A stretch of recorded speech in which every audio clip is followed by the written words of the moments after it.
Welcome to the Sailor Noob podcast, where a superfan and a noob talk about the original Sailor Moon episode by episode. I'm your host, Mikan Hana, joined by my co-host. I'm Caliban, the co-host and the noob, and it's a time for healing. And we're a couple of magical people ready to moon crystal power make up this episode. Sailor Noob is brought to you by the magnificent cries of a homesick child. That is so magnificent. Yeah, well, her cries are pretty magnificent. Sometimes I go down to the apple cellar just to hear the cry. What you said was creepy. Okay. Well, I mean, is it magical? I don't know. Hear this child cry. Yeah, okay. I'm not saying you want to hear this child cry. I'm just saying they're powerful, these cries. Yeah? Yeah. Okay, so that kind of magnificent. Yes. Yeah. All right. Looks like synonym.com let you down that time. Don't be mean. You're right, I shouldn't be mean. It's a time for healing. Yeah. So let's heal. What are we healing? Well, I was just thinking the other day that, you know, I've been gatekeeping myself when it comes to anime. I never wanted to speak up. I never wanted to be labeled as an anime fan. Not because I was embarrassed by it, but because I felt like I hadn't seen everything. Mm-hmm. Like when I'd go to a con and I'd see people dressed up as, you know, something that I now know is JoJo's Bizarre Adventure or something like that. Sure. I'd be like, oh, I don't know. It'd be like not liking baseball because you don't know all the stats. You don't know, you know, how many home runs Roger Maris got in 63. Mm-hmm. I do know how many, but bad example. But so I just sort of like, yeah, that's just, you know, yeah, I like a show. I like this. I like that. It's like, no, we've watched like 20 animes that I had never watched before. Well, less than 20 because some of them are Dragon Ball and Dragon Ball Z. Right. But, and then we're doing this show and I'm realizing I'm an anime fan. Yeah. Just because I haven't seen everything, that just means that I have the opportunity to see more stuff. Embrace it. And so, you know, I want to magnificently celebrate that realization I've had, but I want to make sure that anybody else knows that if they feel the same way, like they're just like, well, you know, I've just watched Sailor Moon when I was growing up or something, but I don't know. Like, no, you are an anime fan. You like an anime. Yeah. And, you know, it might behoove you to try some other anime out if you haven't. I mean, we're preaching to the choir here. Yeah. The giant-eyed, sword-wielding choir. But, you know, if anybody gets anything out of that statement of mine. No, I think that's good. Welcome. Don't be embarrassed. And well, I am going to be embarrassed. Oh, because someday I'm going to be on a panel at a con for this show, and they're going to be talking about, you know, something that happened in Hunter x Hunter or something, and I'll be like, well, I don't know anything about that. I'm like the noob for everything, not just sailors. Well, you know, I mean, there is that, and I felt for a long time like, am I really an anime? Like, well, I'm a 90s anime fan. No, I'm an anime fan because, like, it's like I knew a lot of shows from the 90s and I feel like I haven't caught up because... Well, they're just remaking them all now. Well, there is that. There is a big wave of that for sure. Definitely. Yeah. Well, today we are talking about episode number 64. Ginzu Sho o Motomete, Chibi-Usa no Himitsu. In Japanese, In Search of the Silver Crystal, Chibi-Usa's Secret, the English translation, and the English title, Trouble Comes Thundering Down. Thundering Down. Yeah. That's a good title. I'll have to try to top that. But that's my job. Well, their English title for when Jupiter came was Jupiter Comes Thundering In. I take back what I said. They're just not very good at this. Something blues. Yep, that's why we did it in the first place. Yep. Good to remember why you're doing it. Would you like to give us a synopsis of this episode? Yeah, I'm going to try. Not exactly sure what happens in this episode, but I do know that we start with the bad guys in the Rainbow Room, where the Ayakashi sisters are just hanging out. No rabbit to kill, no droids to boss around. They're just taking a day. Mm-hmm. Each of them are in front of one of the mirrors. They're doing their makeup, taking stock. They're touring the facility and picking up slack. The green-haired one, Let's call her Countess High Beams. She puts on a dark purple or like a black lipstick, and she says, "What do you think? I'm bringing the color of the dead into fashion this summer." Awesome. Berthier says, "Black is the color of darkness and funerals. It's the color sprinkled with taint." Yeah. I don't know how I feel about that. Over in the corner, Turnt Sienna says, "I'll bewitch the men with this ribbon." But Cohen says, "Gold is too glaring, big sis Calaveras, and your mascara is too thick." Calaveras? Who wrote this? Mark Twain? Calaveras means skull in Spanish. But not skull. Yeah. It means a representation of a skull. Mm-hmm. And it generally applies to like, the sugar skulls they give out on like the Day of the Dead and stuff like that. Okay. But it could also mean a memento mori, which they probably just say in Spanish, memento mori. It's Latin, but which is a representation of death. It reminds you that, death is in your future, that sort of thing. And the main character of the video game Grim Fandango, his name is Manny Calaveras. Oh, okay. Because he is a walking sugar skull, basically. Sure. Well, we'll get to her name is again another based off of a mineral like her sisters, and we'll get to that when it's a skull. I just told you. Well, but we'll hear that later. Yes. I also wanted to mention that Mark Twain wrote one of the first Western isekai stories with a Connecticut Yankee in King Arthur's court. Just saying. Nice. I'm just saying. That's cool. Yeah. Remember when that Yankee went back to King Arthur's court and he's like, "Baccarat! These swords are way too small. How do I use where's Merlin? I gotta use my magic powers." It's an isekai. Right. Calaveras doesn't like this. She doesn't like this criticism, and she says, "Watch your mouth, Cone. You're the youngest. And what's up with your bodysuit in this hot weather? Is your skin irritated?" Cone immediately loses it over this. She's very sensitive. Maybe her skin is messed up. I don't know. She's like, "You're so mean." But before the Avon party from hell can continue, Rubeus shows up and says, "All right, knock it off. We have no time to waste talking fashion, so no comments on my vest, no shirt with pleated forest green pants combo, okay? I got a plan to draw the rabbit out. The rabbit hates thunder." Okay? Yeah. And High Beams is like, yeah. If there's lightning and thunder, the rabbit will release her energy. And Ruby's like, "That's right." Mm-hmm.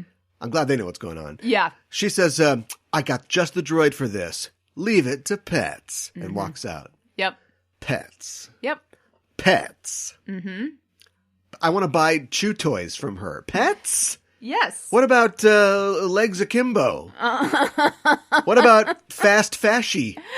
No. What about Bradaporte? I don't even get that one. We'll talk about her name again, based off of a mineral. So, yeah. Isn't that like a Pixar film? No, I think it was like a DreamWorks. In Tokyo, a large thundercloud forms near Tokyo Tower, and Pets appears. She calls forth Furaiki. She's like a rocker chick droid. What is it? Furaiki. Yeah. Furaiki. Yes. A rocker chick droid with a bass drum. She's got like a Joan Osborne thing going on if Joan Osborne was a robot zombie. Pets look up, ask your parents who Joan Osborne was. Pets tells her, "Light up Juban with thunder and lightning." And she does. She hits her drum and the storm begins. And she's got a hairdryer that blows wind too. So that's a thing. I know. To keep her look fresh. On the street, we see Usagi running, trying to get out of the rain. She's carrying a copy of Nakayoshi, which is the monthly shoujo manga magazine that Sailor Moon ran in. Correct. So very meta people. Yeah, they like sticking themselves in there. I guess they do. Yeah. She's pretty freaked out by the thunder and lightning, but she gets home, tries to dry off. She calls for her mom, but Luna appears. What if Luna was like making dinner because mom wasn't there? There's a little cat apron on her. Little chef's hat. I like that. Your mom's not here. It's rainbow food again. I hope that's okay. Just dumps it in the bowl. Yeah. Remember at breakfast, your mom said that she'd be shopping with her friends tonight. And Usagi's like, "No! Luna, get me a taolu. Taolu." Yep. And she turns to the camera and says, "This is how a real dredging beauty looks. Get it?" No, I don't. No, we don't. I don't get it. And Luna's like, "Meta gags, fourth wall breaks. What is this, a Jon Landis movie?" Get your rain gear. Now that's a reference I understand. Get your rain gear and get your butt to the elementary school. Chibi-Usa isn't back from the swimming class yet. Just then there's a huge thunderclap. And Usagi's like, "Ay. Yeah. No way, I hate thunder." At Juban Municipal Elementary School, the side gate, the sign says, Thanks. Parents are picking up their kids. At least some of them are. Chibi and 2 other kids are still waiting for their parents. Another huge thunderclap happens, and the kids are scared. Where's the supervisor? Where's the supervision? That's what I was wondering too. Yeah. Teacher's like, 6 o'clock. Anyway, the kids are crying, but Chibi says, stay strong. One of the kids' moms shows up, so now it's just Chibi and a little boy. And Luna P. Chibi tells the kid, you're a boy, aren't you? Don't cry. Whoa, Chibi. I know. Way to propagate toxic masculinity. The kid's dad shows up to take him to cram school. He's 6. Well, but we talked about that. You can be in cram school in elementary school. Like, to get into elementary school, like in kindergarten, you could be in cram school. Oh, no, that you crawl it outside the lines and this rabbit. Right. Do it again. Yeah. Anyway, Chibi's all alone, and maybe she's about to cry. Mm-hmm. So, but she's a girl, so it's okay. And a mom and her kid walk by, and the kid says, "Since it's raining, can I get a tadpole?" What? Kid logic? What? I don't know. Chibi says to herself, Mom, Dad. And we flash to her childhood. This is about like 2 weeks ago. And we see her playing happily in the rain, and a faceless couple looks after her. We can't see their faces there. It's an umbrella. And this hits her hard. She's just a lonely, scared girl sitting on a stoop, terrifying Luna P face staring menacingly at her. Suddenly she freaks out and she just cuts and runs.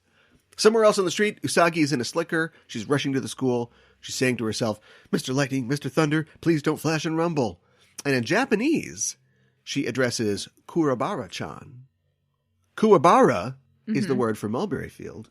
And there is a Chinese legend that mulberry trees, check out this Kira mirror, the mulberry trees don't get struck by lightning.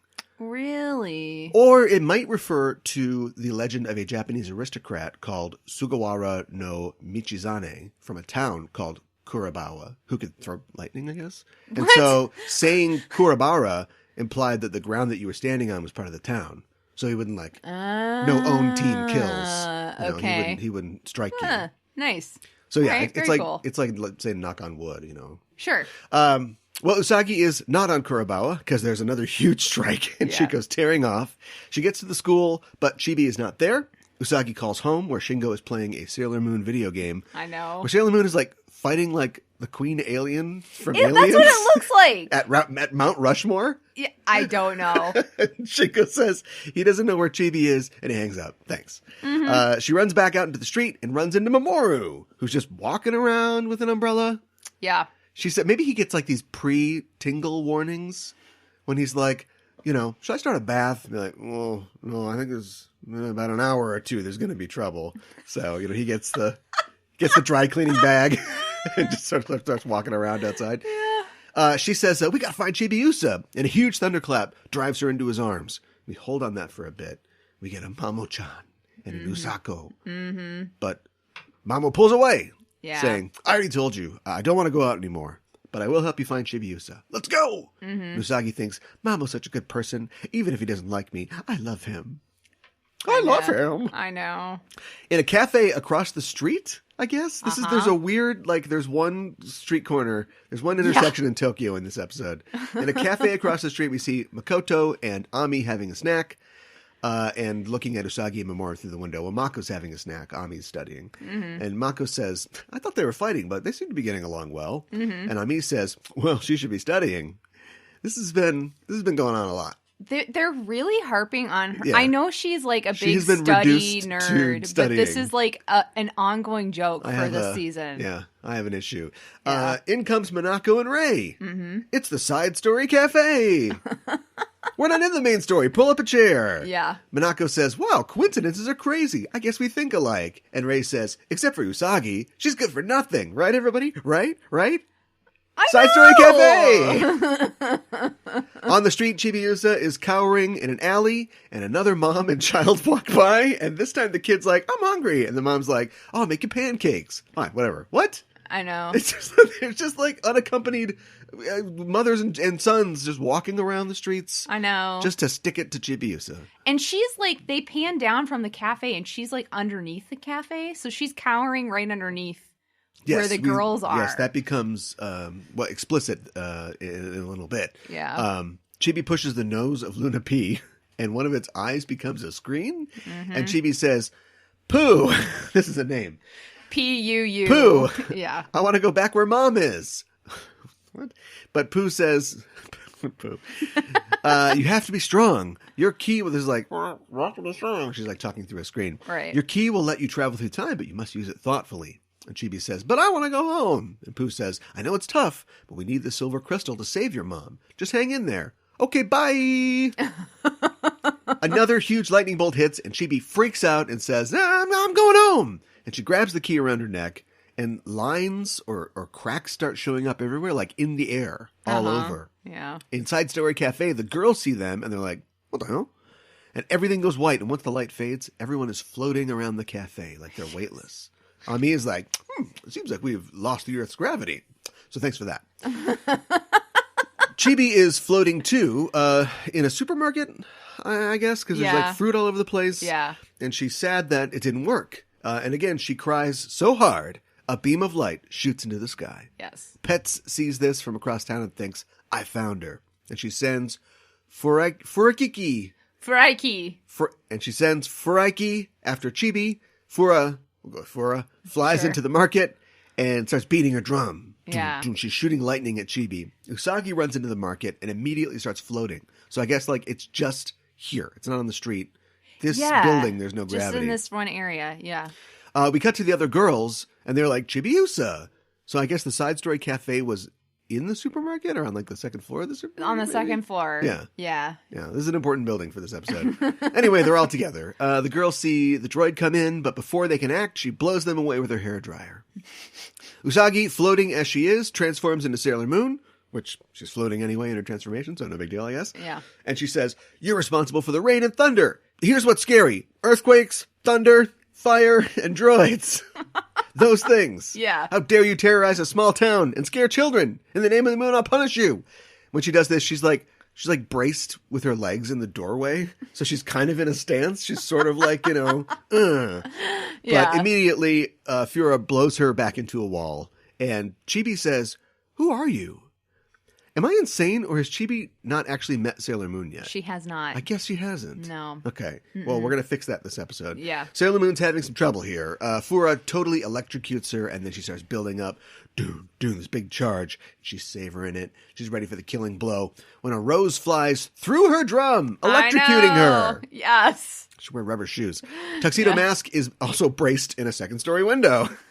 And he says, the drum is a percussion instrument. Okay. It can touch people's hearts, but you use it as a weapon. You're a musical disgrace. Don't you love it when he comes in and he just masksplains everything to you? Yeah. I know, I do kind of like that he calls her a musical disgrace. I see you're wearing pants. They hide our ding-dongs from everybody. I wear them too. Yes. I mean, you don't have to say something every time. I think he does. Just get a joke book or something.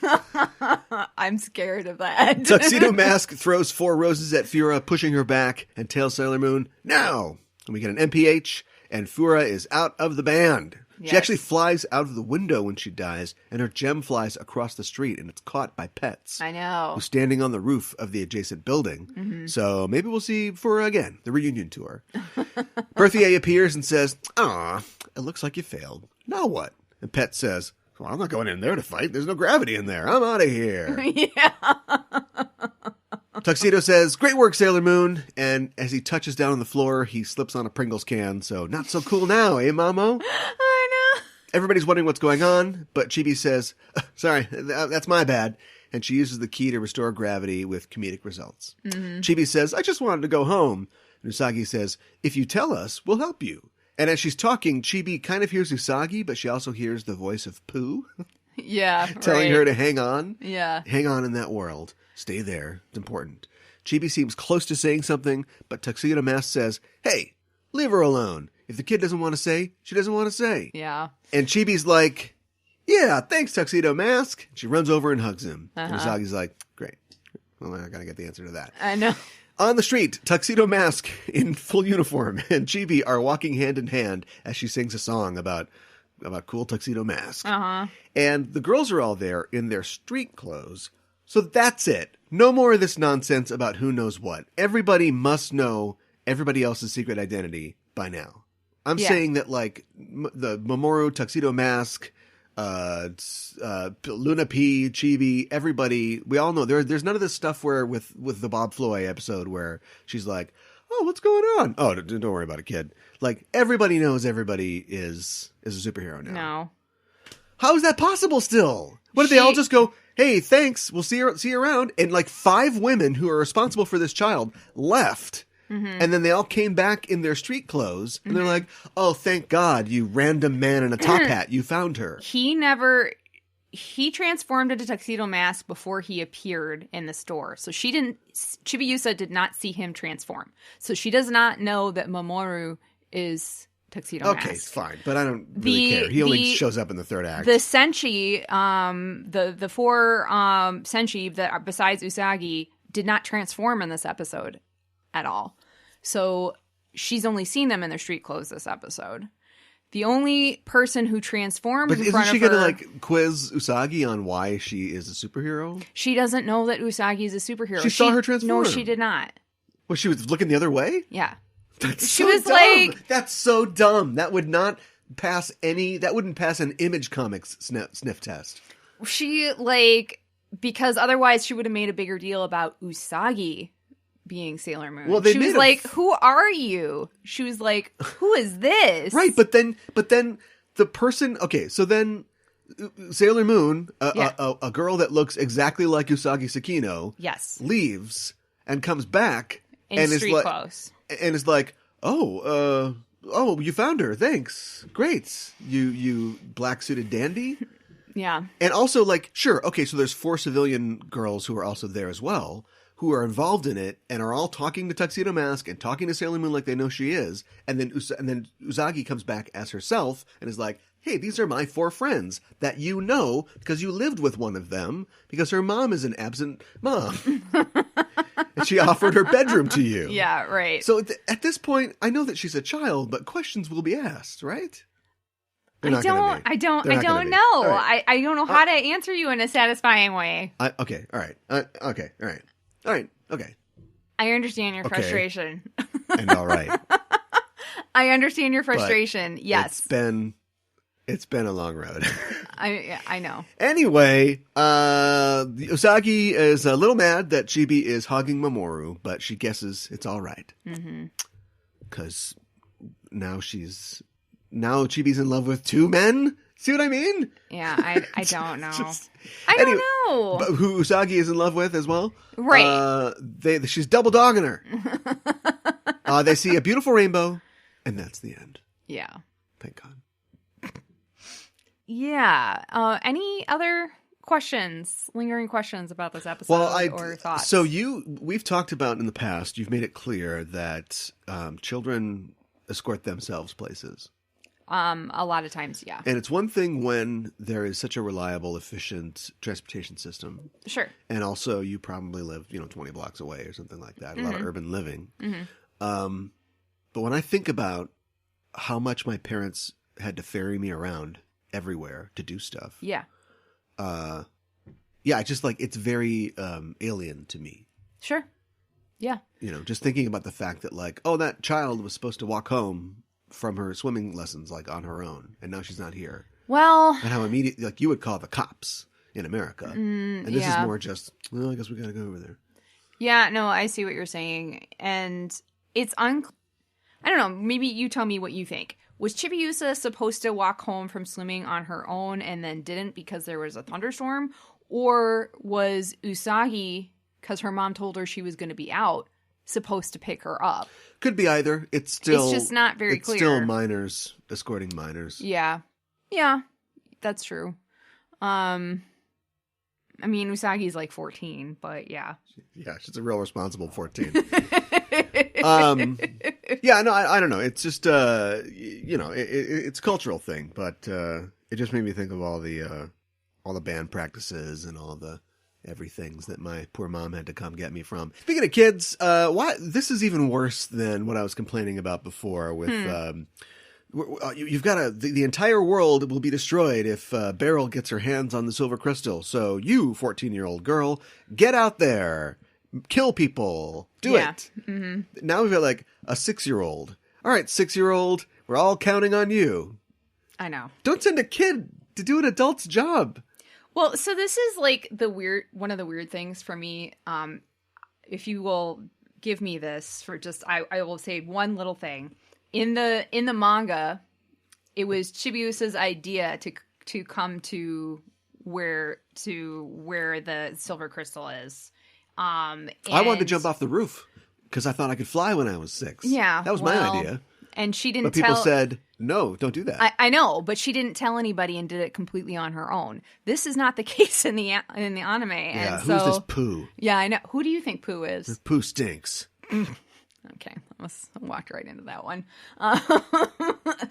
I did want to say a little thing about the wordplay that doesn't really translate very well. The joke that Usagi makes. Oh, the drenched beauty? The real drenching beauty. I would recommend not looking that up because you're not going to find a whole lot. And then sometimes don't look that up. Further down, you're going to find links that are like, do you want porn? And you're like, oh, dear God. Really? Yes. So I'm like, oh. That's pretty polite and direct, though. Well, I mean, do you want porn? It wasn't like... It's not like, here are those stamps you ordered. It wasn't like, do you want porn? It was like, here's some real drenching beauty. I thought we found like the real polite porn. Polite porn. Excuse me. If you want it. If you don't, that's fine. That's fine. Have a good day. Send it back. But so this most likely is a play on the word bishonore, which means wet to the skin. And something else like bishojo, which we've talked about before, means beautiful young girl. So bi is like the part of the word bi is can be like beautiful. I think we've talked about that before. So it's something like that. Yeah. But I've listened to it a couple of times and my Japanese is just not strong enough for me to even totally decipher exactly what she is saying specifically. So this is something that just doesn't translate. I think that was a pretty good answer. All right. Okay. Well, there you go. Who discovered that? You did. I sure did. Is it sticker time? You were stumped. I know. But I remembered that you told me about how much Japanese like wordplay. They love wordplay. And they do. I guess it's not a pun, but it's kind of it's a play on words. Yeah, it's a play on words, which is a wordplay. Yeah. So it's sticker time. All right. Do you hear that wonderful ASRM, the crinkling? Okay, so I'm ready to pull out the sticker.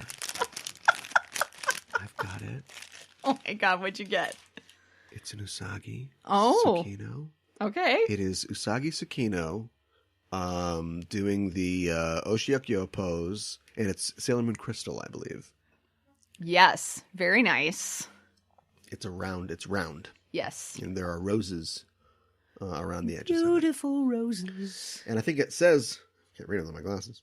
It says, the moonlight will punish you. Okay. To punish you.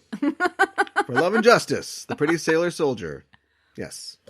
That's a lot for that size of a sticker. A lot of words on there.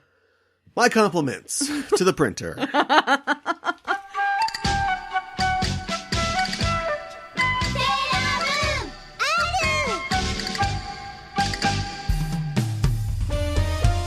Backtracking is back for an all-new season. Hi, I'm Caliban. And I'm Gooey Fame. And we'd like to introduce you to Backtracking, the podcast that explores the real-world inspirations behind your favorite episodes of Star Trek. From historical events to classical literature to blockbuster films, we go where no pod has gone before to seek out the origins of classic Trek tales. Did you know, Gooey, that the TNG episode Too Short a Season was an allegory for the Iran-Contra affair? Yeah, only sweatier. Did you know that the Enterprise episode Regeneration was an homage to the John Carpenter film The Thing? Archer and T'Pol freezing to death over a bottle of whiskey would have been a controversial ending. As a dog lover, Archer would not like The Thing, I'm guessing. Oh my God, movie night is canceled. Join us every other Thursday for a journey back to the beginnings of the Trek universe. Backtracking is available wherever you get your podcasts. No, Porthos!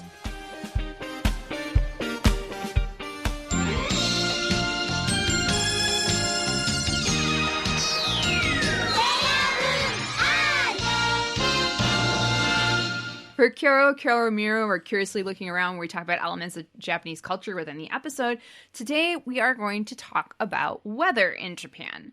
As we have mentioned previously on the show, most areas in Japan experience 4 distinct seasons. And Japan being a very long and narrow country that is made up of several islands experiences some weather extremes. Yeah. And, very different weather from the north to the south. And the southernmost island of Okinawa is tropical and relatively warm all year round. And the northernmost island of Hokkaido does get a lot of snow, which I think we talked a little bit about when we talked about skiing. Sapporo, which is the capital of Hokkaido, is one of the world's snowiest cities. And what? Prove it. What, like by foot or what? By inches, okay, yes. Yeah. And the average snowfall is 191 inches annually. That sounds like a lot. It's a lot. There's not snow all year round in Hokkaido, though, and summers can get as warm as 97 degrees Fahrenheit. So, don't get the idea that it's like, living in Antarctica or anything like that. It's not like that. But, and I will mention, too, that even though they get a lot of snow, it doesn't necessarily get especially cold. Like, there are places in the northern United States that have, on average, lower temperatures than Hokkaido. Like, I think from what I saw, at least Sapporo, and I'm not exactly sure where exactly it's located, but it doesn't seem like on average, and this is average, granted, that they get below 0 for Fahrenheit. Mm-hmm. So, not terribly cold necessarily temperature-wise, but I'm sure they get a lot of wind and a lot of snow. During May to September, the vast majority of Japan is hot and humid with heavy rainfall occurring across the islands in June and July, except for Hokkaido. The rainy season in Japan starts in June and goes until mid-late July. The rainy season, or tsuyu in Japanese, which can also be pronounced baiyu, literally means plum rain.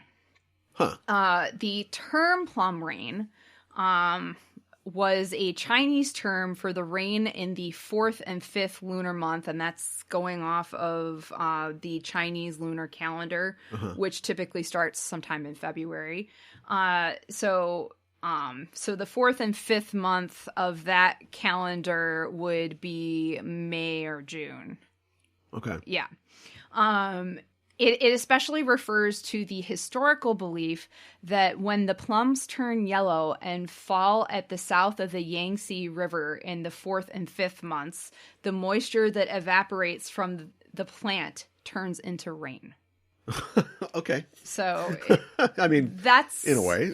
That's where it comes from. And I think the reason why it has even like that kind of plum rain is referred to plum rain even in Japan is this rainy season is something that happens in this part of the world. So it happens in East Asia, and it's commonly called plum rain, and it's precipitation that's persistent stationary front known as the Baiyu front for nearly 2 months during the late spring and early summer in East Asia between mainland China, Taiwan, Korea, and Japan. Mm-hmm. So all of those countries are affected by this. The wet season ends during the summer when the subtropical ridge becomes strong enough to push this front north of the region. This weather system can produce heavy rainfall and flooding. So. Okay. The high humidity in the air during this season, and it is really muggy, encourages the formation of mold and rot, not only on food, but on fabrics as well, clothing, you name it. So the heavy amount of rain also potentially floods areas or creates mudslides.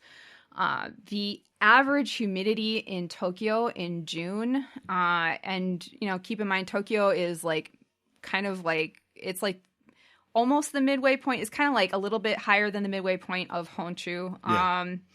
And so I kind of midway in the country, a little bit north is, so the humidity in June is 75%. and it goes up to 77% in July. That's the average. But the humidity feels so much more oppressive than that. You cannot help but sweat through your clothes. A lot of Japanese people carry a small towel with them to wipe the sweat off of their faces during the summer months.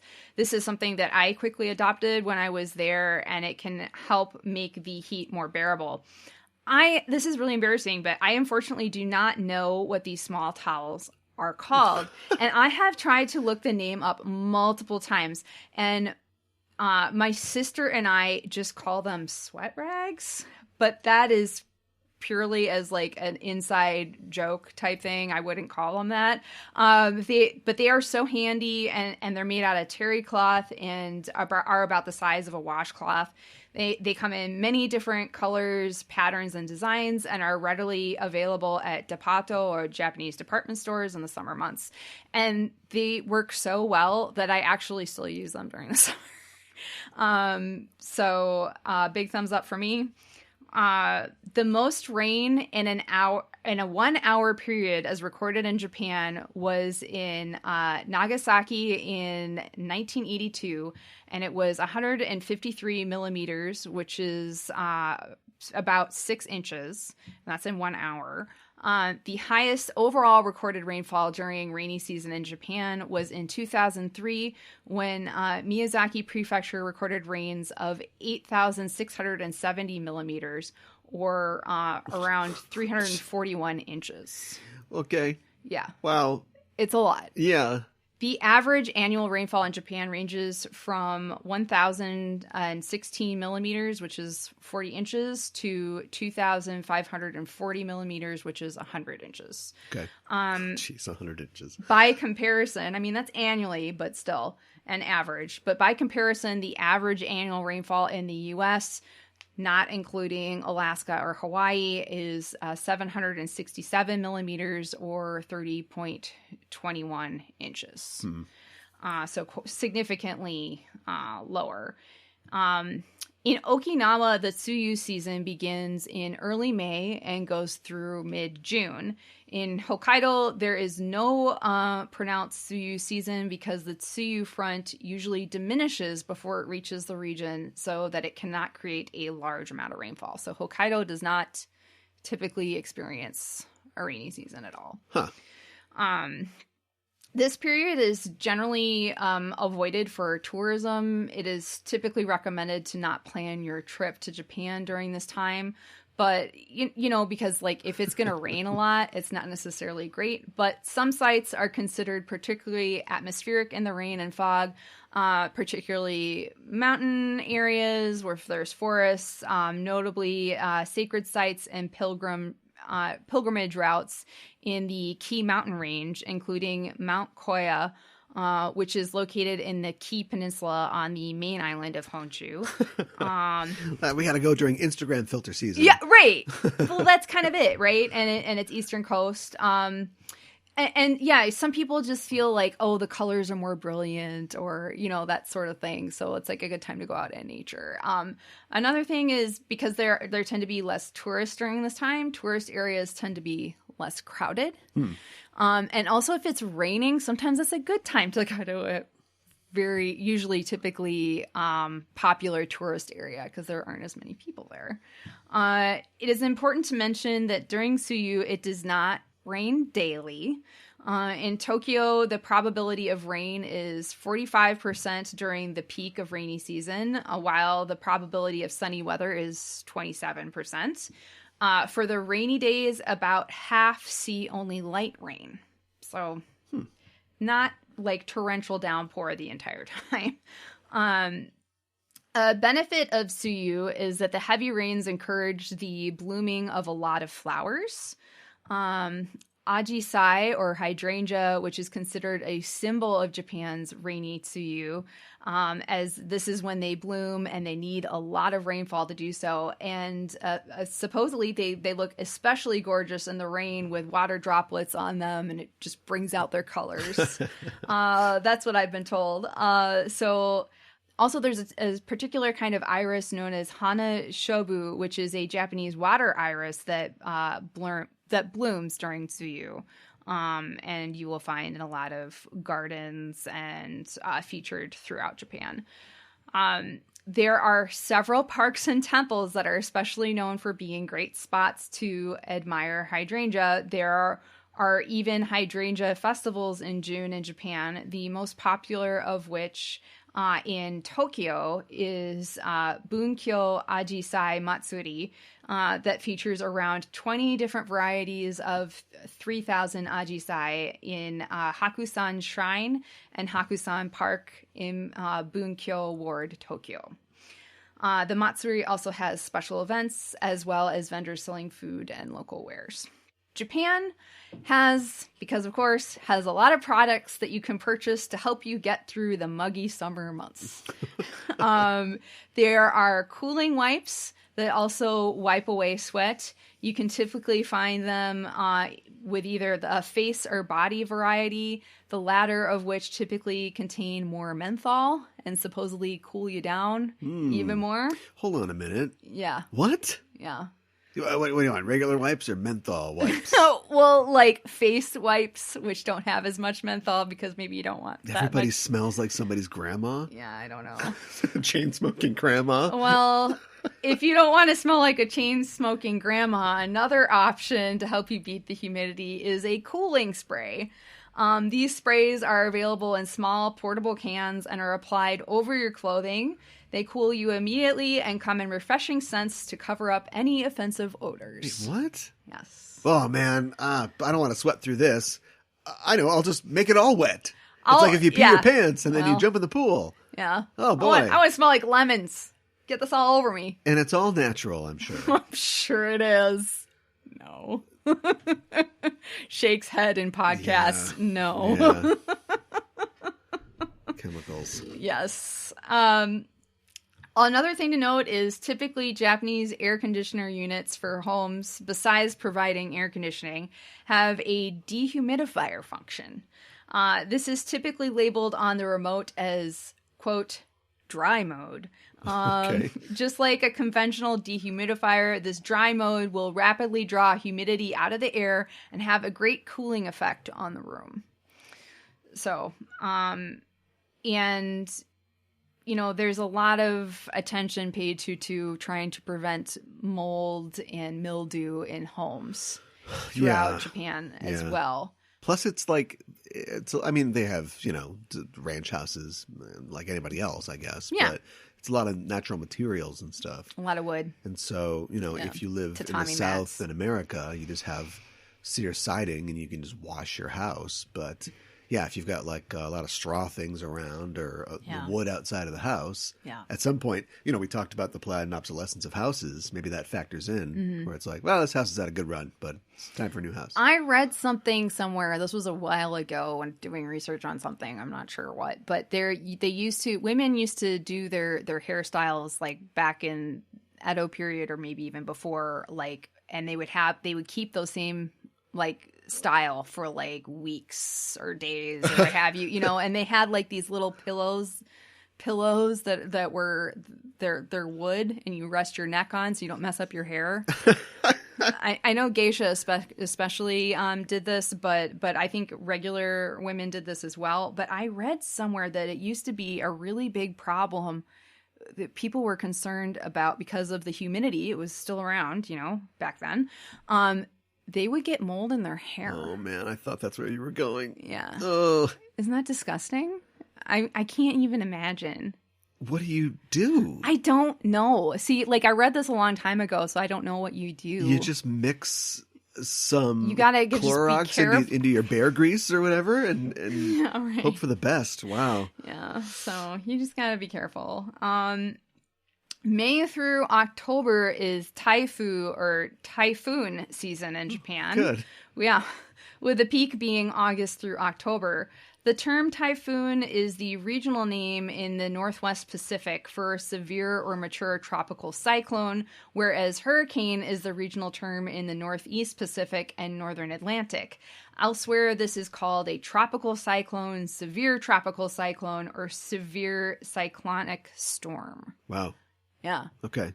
I didn't know that. So it's more or less the same thing or very similar to a hurricane. Yeah. A typhoon consists of powerful wind up to around 200 kilometers an hour or 125 miles per hour, a rise of the sea level, and heavy rainfall. So typically 30 typhoons form annually over the Northwest Pacific Ocean.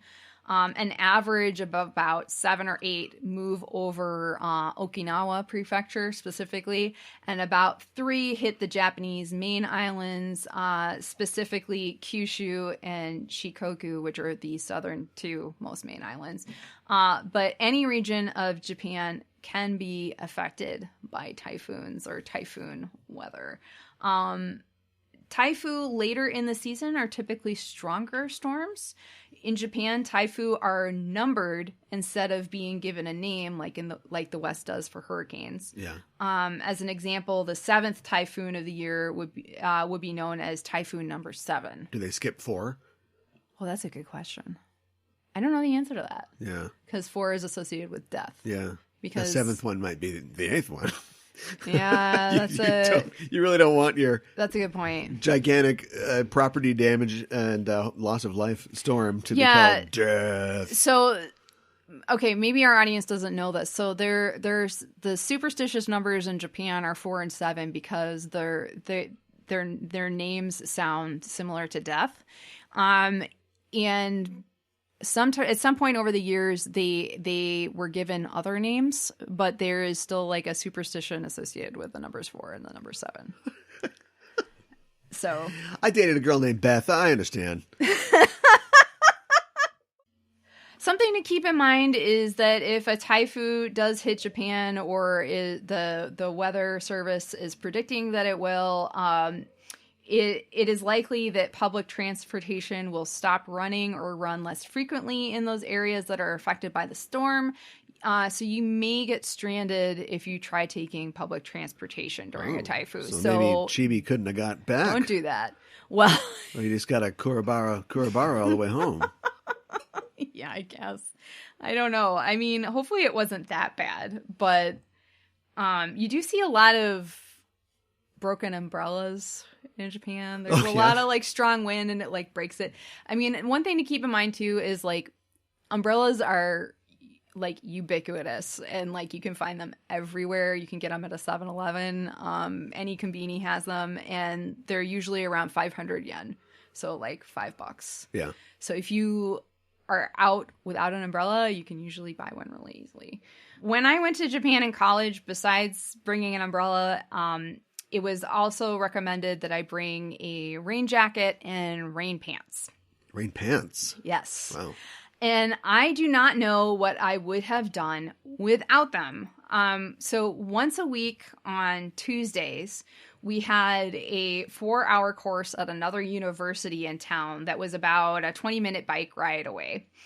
I do not know why, but it seemed like it rained every single Tuesday. So Tuesday is kayobi in Japanese and rain is ame.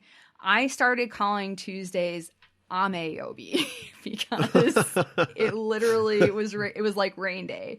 Yobi is day. So anyways, keep in mind that we would have to ride our bikes to the other university and back 20 minutes both ways. So sometimes we would ride there in the rain, try to dry off in class for 4 hours, and then ride back in the rain. Oh no. So the rain gear seriously helped and kept us so much drier than I would have kept me so much drier than I would have been. I definitely got in the habit of taking like a long hot shower as soon as I got back to my dorm room.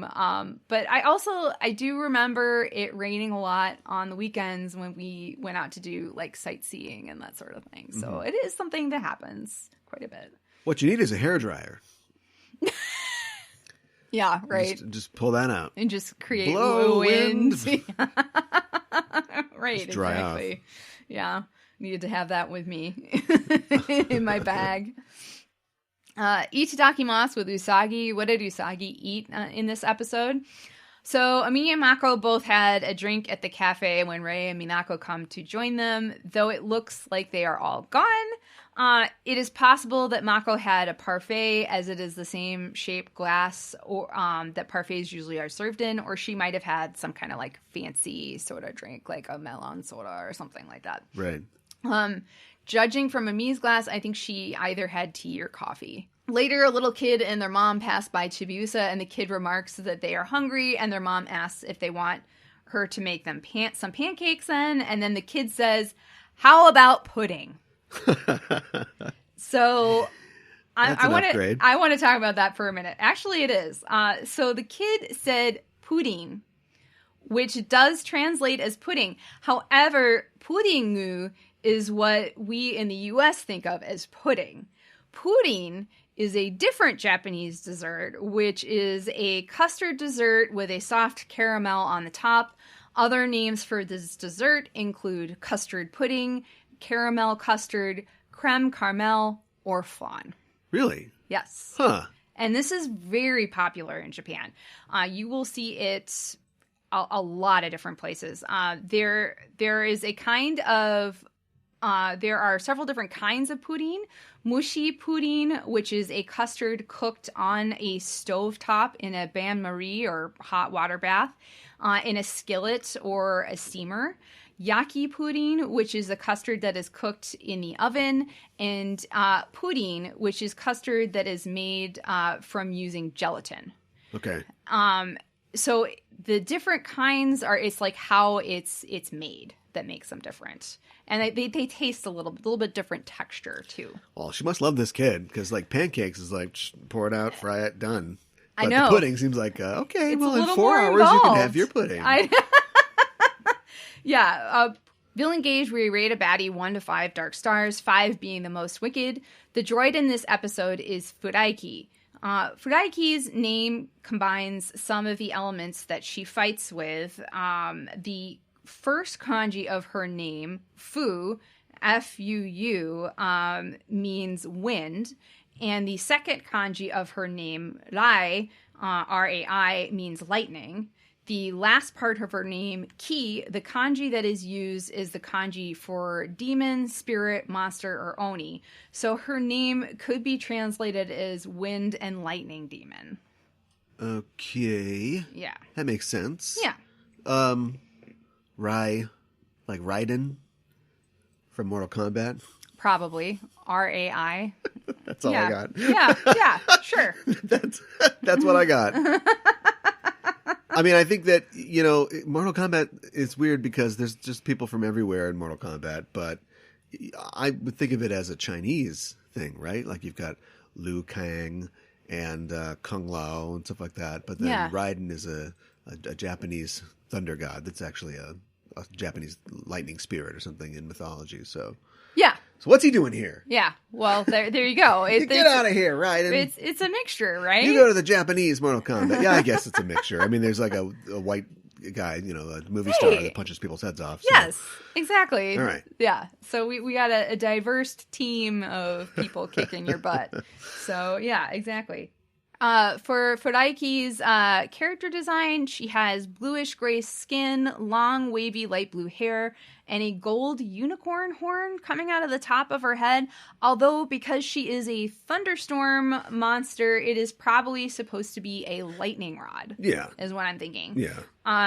She also has red lipstick and dramatic red and blue lightning makeup over her eyes, which... I don't know if you got this, but it reminds me of what would become the Grateful Dead symbol, the skull. It does. With a circle on its forehead that has red on the left and blue on the right. Yeah. And it corresponds. A little bit. Yeah.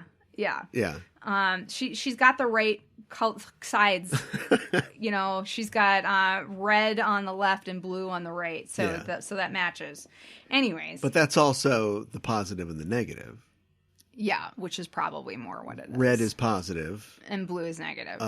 Black is often negative in America. I don't know about Japanese electronics, but I don't know. Red is always designated as positive, and blue is negative. Also on a magnet, red is the north pole of the magnet, and blue is the south pole of the magnet. And that's positive and negative. Right. So for a character that deals with electricity and electromagnetism, like it all just fits into her sort of idiom. Yeah. No, it makes sense. It's cool. Can you tell me, like, her drumsticks? Yeah, I can. What is that? Because, like, it looks like something. I'm looking at that bag of stickers, and I'm thinking, dude, oh boy, is this worth that? Oh boy, okay. It is. I can't figure out what it is. So she has her sticks are drumsticks because they beat her drum. Yes, right. They're also like cattle prods, which a cattle prod is a device that delivers an electric shock, usually to cattle, to get them moving in a certain direction. But the tips of them are different. Yes. And one is a 3.5 millimeter headphone jack, and the other is a 1/4-inch stereo jack, which are both used in. Look on the table; they're right here. Like, well, I look part like of our sound a headphone equipment. jack, but like I couldn't. I was like, that's not what it is. That's what it is. Okay, a lot of thought went into this. Thank you. A lot of thought went into this character. Yes, she has a great design. So she's also wearing a short black dress with one strap on her right shoulder, and there are strands coming down over her left shoulder that attach to her Black Moon Clan jewel, which is green. She's also wearing black mid-calf boots, a red and blue wristbands, which again correspond to her makeup and her drumsticks, and a bass drum, which she hits with her drumsticks. It's just crazy. And a brown holster on her left leg for her orange hairdryer. Now, here's the problem. You want to beat the drum with both hands. How do you operate the dryer as well? You came with too many weapons here. Well, I've seen a picture of her. She holds the drumsticks and both of them in one hand, and she pulls out the dryer. Right, but that's pretty awkward. Yeah. And now that we know you can be electrocuted, careful with those cattle prods. You'd be like, oh, I got to blow this guy's away. Okay, hold on. Just put this over here. Oh, careful. Don't let him touch. Okay, and then just put this out. All right. What setting do we want? Diffuse? No, we got to go the whole way. High. I like the fact that her jewel is not on her head. And it also, it's kind of like, it looks like a kind of a stereo knob to me. Like if you were going to turn that up to 11, like that's, it's a very... I see what you did there. It's a very like sort of music, rock themed kind of Yoma, or droid in this case. Yeah, no, exactly. The hair, the makeup, I totally agree with you. I really like her eye makeup, the drum, and the hair dryer. I think she's ferocious and funny, and I think her overall character design, especially knowing the elements that you shared as well, are really great. And she did make Chibi-Usa freak out and use her power, but to be fair, Chibi-Usa is a little girl. Overall, I'm not totally feeling this one, but I think it has a great design. So I'm going to give it 3 out of 5 dark stars. Well, I'm going to give it 3 out of 5 as well. Okay. We're just not really, this is not, I was going to make a statement that's not true. We have zoomed in on some droids. Yes. Like the droid who ran the makeup shop. She was perfect. Yeah. And so the fact that she just kind of comes in like an old school Yoma, does a thing or two. The girls don't even, you can say, we rate them by power. She's very powerful because she kept 4 sailors out of the fight. But that was just to maintain this convoluted system of who knows what that you were trying to explain to me before, where only Usagi's going to fight this one. Yeah, right. And as soon as Tuxedo Mask shows up, it's kind of over for her. So he ruins her drum, and then she's just she fries herself. That's it. Yeah, that's when she pulls out a little hand keyboard or something. A keytar. Yeah. Or or an electric violin or something. Ooh, that would have been fighting. good. But she didn't have that, so I guess she's not that effective. And I like the design. It's a cool design. But ultimately, I think it probably comes down to 3 dark stars for me. All right. Plus, I can't say her name. It's a little bit of a... Furaiki. I know. It's a little bit of a tongue twister. I had to listen to it a lot myself. I did want to talk about pets for just a little bit since she's You mean like dogs and cats? Yeah, I know. Since she's heavily featured in this episode for the first time. So Pets, her name is pronounced Petsu in Japanese, is named after the mineral petsite. the PETZITE. It forms an isometric crystals and is usually associated with rare tellurium and gold minerals, often with silver, mercury, and copper. I feel like there's another mineral that we talked about earlier that was like rare but not precious and sort of forms in the presence of other, more rarefied elements. Mm-hmm. It's like you could, if you find a gold deposit, you could expect to find yes. a lot of petsite with it. Yes. But it ain't the real thing. Right. Interesting. Right. Yeah, it is. That's a good point. The mineral's name comes from the chemist W. Petz, who it's his last name, who was the first person to examine and analyze it. It was first discovered in Romania in 1845. By Mr. Petz. Yes. As far as I can tell, with Petz' fighting outfit, it definitely looks like it fits with the other couture looks of the 1990s. It is, as far as I can tell, the only Ayakashi sisters fighting outfit that was not directly inspired by a specific couture look. Uh-huh. However, if you look at other Mugler designs, he definitely designed dresses that had... especially the black feathers on the shoulders. Yeah. And, like a similar design around the bodice as well. Yeah. And I think maybe Cal deserves another... I think it's double sticker because he helped me find some other Mugler stuff because he's like... Cal has seen the Google George Michael guru. video Too Funky, and so therefore he isn't fashion expert. Well, you're like a Google guru, and I'm like... Well, it's Google, but it is kind of knowing looks. I'm not so going to put hard myself to out Google, there as being a fashion expert. Right. But I have seen the George Michael video Too Funky that was directed by Thierry Mugler and featured all of his looks. And that's his style. His style is that sort of, because this was popular in the 90s, looking back to like the 50s and like, and the 40s in some way, and classic sort of looks. But then he would stick cyberpunk bits and bobs on it, and he would like do like he's got a girl that's got like a bodice that's a motorcycle, so it's got like handlebars and mirrors on it and stuff like that, and he would do things like that. And so just seeing I don't think the leggings and I don't think the belt, the big buckle belt was a real couture kind of look. No, but just the short dress, the feathers, and then the sort of jeweled cups. Yeah, the long gloves too. I think he liked gloves. Yeah. Oh, he loved gloves. Yeah. Yeah. That's that sort of classic sort of look. I'm looking at a picture of her now. I do like her outfit. The belt that kind of is like to the side. It looks like a pirate belt. I don't know why. It's just black and has a gold buckle, but because it's like on its side, I'm like, oh, Petz is a pirate. Okay, well, if this is going to happen, then we've got a Rei Hino sticker. Very nice. Rei Hino as Sailor Mars. Yes. Is she giving a peace sign? She's, well, whatever they call it over there. Yeah, yeah. 2! No. I saw this in the original English dub of Evangelion. Yeah. There's a scene where Shinji is experiencing a fantasy of living in a because he's like, oh boy, I can't explain it. I mean, Evangelion, we know that kind of time. But he's basically like, he kind of asks himself like, well, what do you want? Would you want to live in a perfect world? And so they sort of, there's a 2-minute stretch where they recast the entire show as like, a fun school anime. Okay, like, hey. sure, right. And so the teacher comes in like, oh my God, Misato is coming. She's the teacher. Oh, she's so cool. And she comes out of her sports car and she's like, what's up? And she goes like, yeah, and gives him the peace sign. And they're like, yeah, 2. What? It's like, what? Wait, what?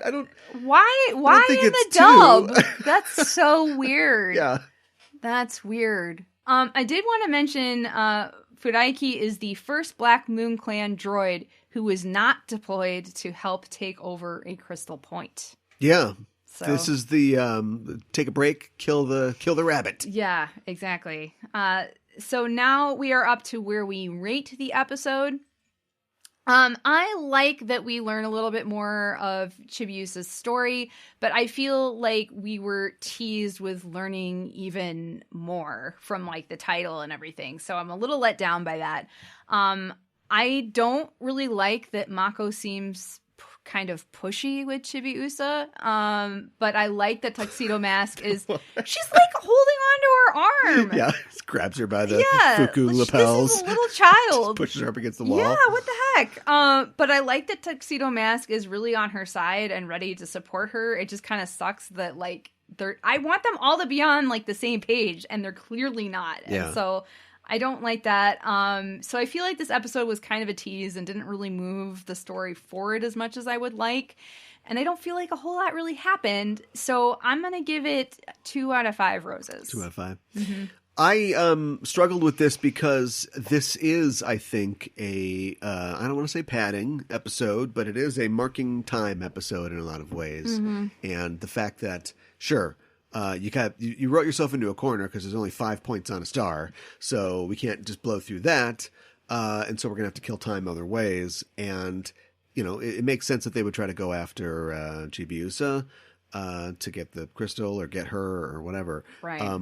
But yeah, Sailor Moon does a couple different kind of like wasting time episodes. There's the Yukio, it just has nothing to do with the world of Sailor Moon at all. And then there's ones where they pack it with like a lot of like, and when I say dumb, I mean hilariously funny jokes. Yes. But if the girls would just get their act together, this would be over in like 3 minutes. Right. And then they do like the real fun explorations, like the Red Butler episode. Oh my gosh, I love the Red Butler where episode. you just, we're probably trying to kill time and you accidentally created the best episode of Sailor Moon. Yeah, right.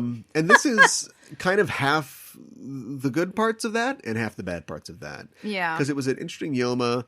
Clearly they are chomping at the bit to introduce us to all the Ayakashi sisters because they just boom, boom. Now we know all the Ayakashi sisters. Yes. They didn't space that out at all. No. And at the same time, and there's interesting ideas like, okay, what's going on with the key? And it introduces this complication where they don't have gravity or something. But yeah, it's such a tease and you get nothing. Like we know that she's from somewhere else. And we assume that she, was sent here. She's got a picture of Sarah Connor and a dog and a Jeep. Like, I don't know. But we don't. She's traveled in time. Has she come from the future or the past? We don't. Or where? Well, I mean, we get when? nothing on that. And the last time they did, mysterious voice talking behind a screen, it was just Artemis, who I will mention is not seen in this episode.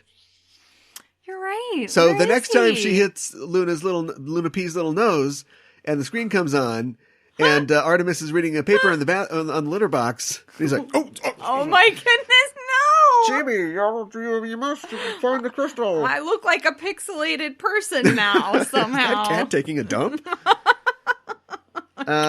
So just I mean, I can't say that I don't like it, but it's definitely just delivering one unit of Sailor Moon, right? And that earns 3 out of 5 stars. Okay.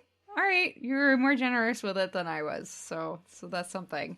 My English title is Chibi-Usa's Loneliness, Desire for Home. Desire for Home. Mm-hmm. What? Goodbye, Gravity. Yeah, right. Oh, that would have been better. Mine. Now that I know that theirs was a ripoff, then I don't feel bad about this. Thunderstruck. Okay. Thunderstruck. Right? I don't get it. Thunderstruck. Just being thunderstruck. Well, yeah, okay. I was just like, okay, there's an awesome song that says... There is. Okay, it's an AC/DC song.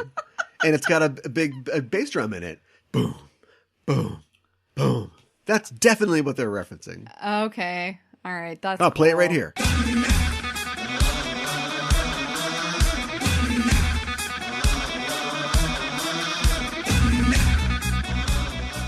See? All right. I mean, you didn't hear it. But. Well, I could have pretended.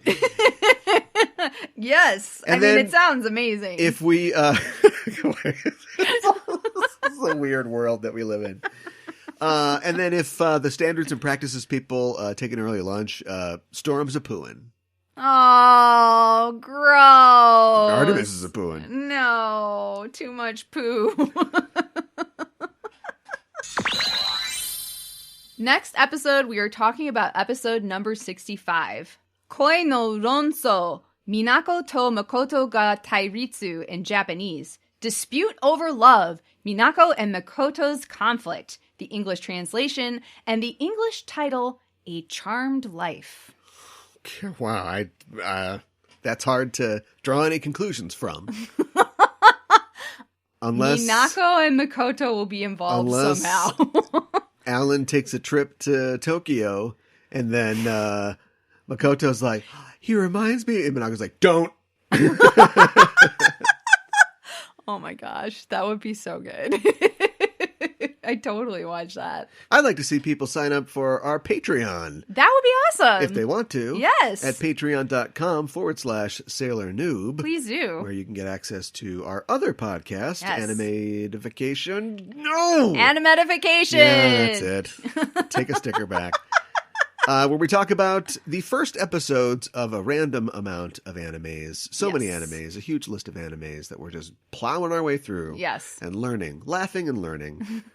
All the time. And yeah, you can join the crew at patreon.com/Sailor Noob. And if that's too rich for your blood, why not give us a coffee? Yeah. There's a link in our show notes to our coffee page. And if you're thinking, these guys are pretty good, you can go to that site and drop something in the tip jar. That's right. We'll have a coffee on you.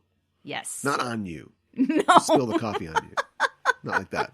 We're not going to do an Usagi. We're not going to spill the coffee on you. Although I am a little bit of a klutz and a crybaby. So, you know. Well, that's about it. Yeah, that's about it. Well, that's our show for this week, and the Name of the Moon will be punishing you next week with another episode of Sailor Noob. That is strange.